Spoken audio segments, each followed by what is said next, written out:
உங்கள் போதகர் உங்கள் நடுவில் இருக்கிறார்.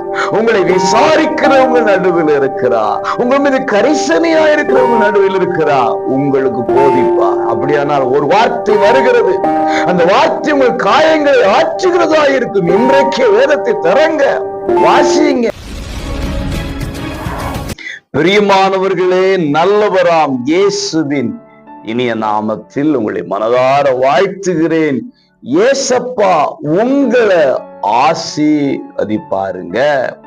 ஏசாயா 28:26 அவனுடைய தேவன் அவனை நன்றாய் போதித்து அவனை உணர்த்துகிறார். பிரியமானவர்களே, போதிக்கிறவரும் உணர்த்துகிறவரும் நம்முடைய தேவனாயிருக்கிறார்.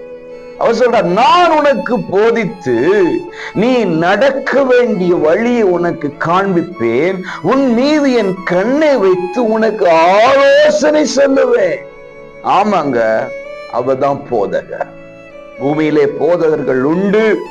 அந்த போதகர்கள் தேவனுடைய போதனையின்படி போதிக்கிறவர்களா இருக்க வேண்டும். போதகர்களுக்கும் ஒரு போதகர் இருக்கிறார், அவர்தான் ஆண்டவர் இயேசு.